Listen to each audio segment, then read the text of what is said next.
Hey guys, Michael Corsentino for Shutter Magazine with my last lighting tutorial for 2018.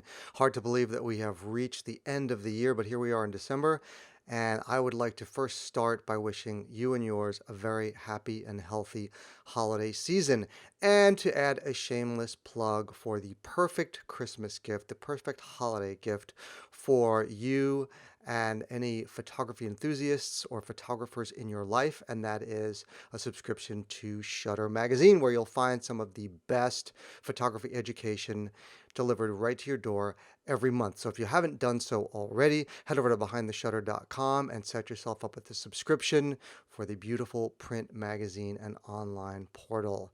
All right, so this month we are going to talk about something that I think is really cool. This is kind of a short tutorial, but a powerful one nonetheless, useful one.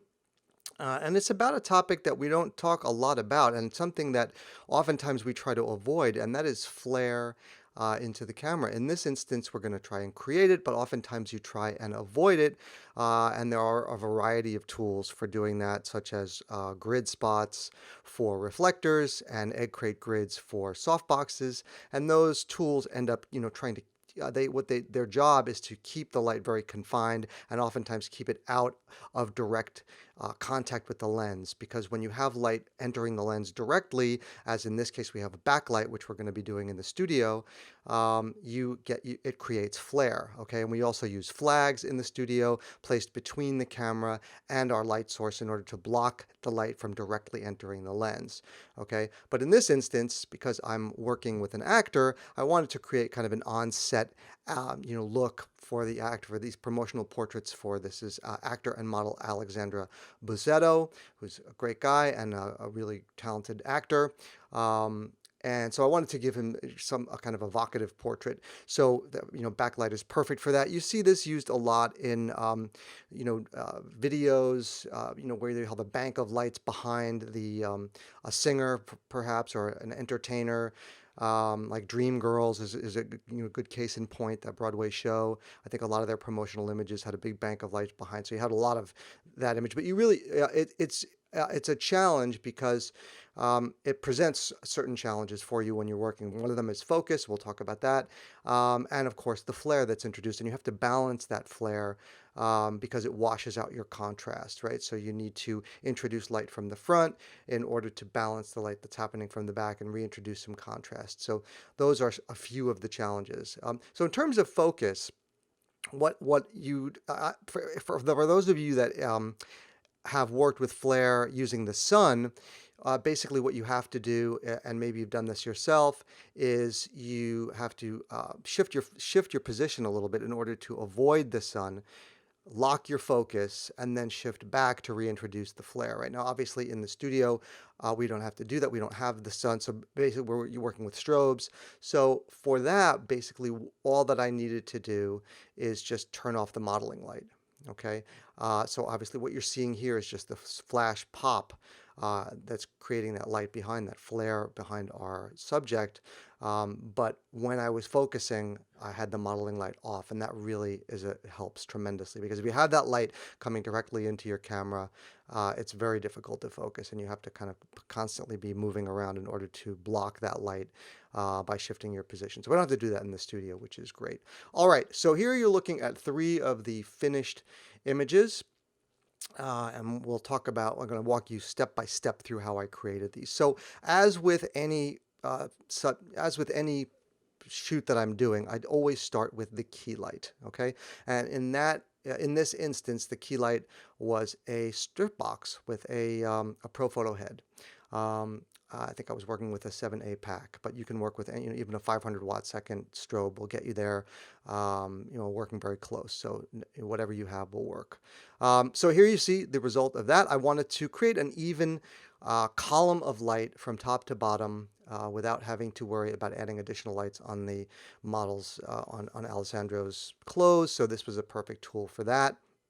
And it creates a really beautiful side light. And I believe I metered this at f16, okay, using a Sekonic flash meter, which again, for those of you that follow this channel, you know that I always talk about the value of flash meters. So if you don't have one, definitely check them out. Sekonic is a great brand, and the one that I prefer. Okay, so here we have added in our backlight. Now, when you're creating flare and you're using backlight, it's all about, controlling that light becomes exceedingly important because, like, for example, if you just use a bare bulb, it's very difficult to control. And you can see here the amount of flare that's added already with a modifier and a grid spot added into the mix. Okay, so using the reflector and the grid spot, I believe this was a 30-degree grid spot. No, I'll correct that. It was a 10-degree grid spot actually. So it's a really tight.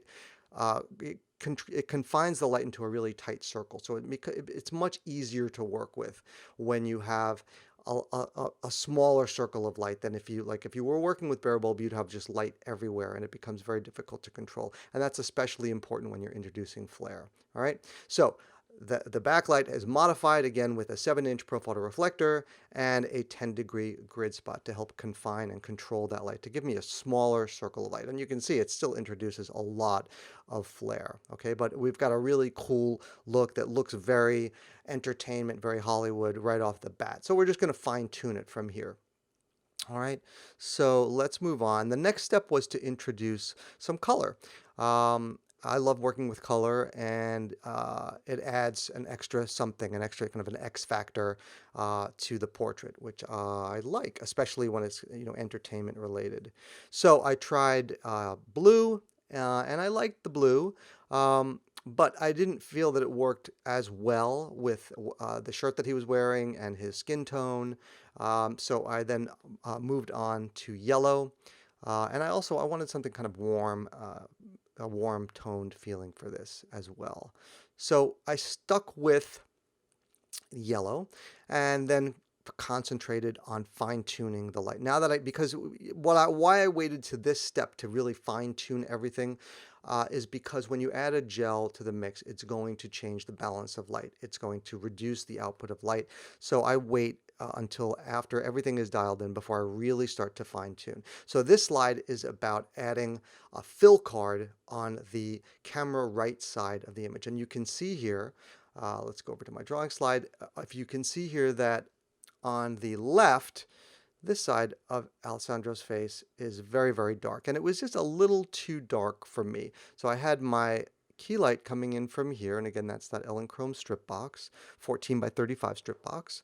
But on the other side, the shadowed side of the face, again, it's really, really dark, and I'm losing a lot of information there. So I wanted to open that up a little bit. And so the perfect way to do that is just to add a fill card over here. And in my case, that was a V flat, which is just a large 4x8 foot foam core board. Okay, but you could use any kind of reflector is fine, but it's white or silver. I was using white. If you wanted more fill in here, you would use silver. And what that's going to do is it's going to take that light from the key light, and it's going to hit this like so, and then it's going to bounce back and open up all of this, right? And so you can see here now we have a lot more detail on the shadowed side of the face.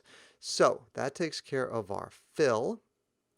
And the next thing is to add some color grading. Now I do my color grading in Capture One Pro. That is the raw processing engine that I use, Capture One 11. And it's fantastic software, but you could of course do this in Lightroom or Photoshop, whatever software that you're comfortable with. But I like to add some color grading to my images. You can see here on the left the uncolor graded image, and on the right the color graded image, which just cools things down a little bit and gives it a really nice, for lack of a better term, editorial kind of look, which is kind of my jam. Okay, so here is a lighting diagram for you guys just to show you what we were talking about. So you can see here that we've got, let me move our drawing layer. We've got here our key light, and that is a 14 by 35 strip box.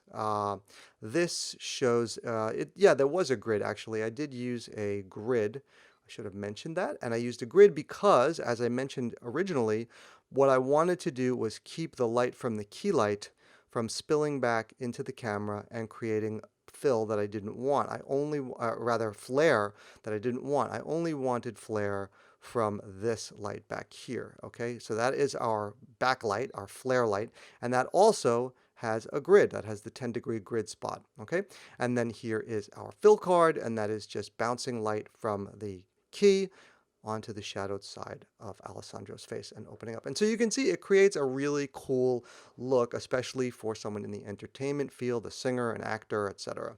So I was really happy with the result. The flare adds a nice bit of interest here. You can see the flare coming in, and it does wash out the contrast, as I mentioned before, so you will need to add some contrast back in post, which I did. I beefed up the contrast a little bit, but it didn't wash it out so much that it was unusable because I controlled it, right?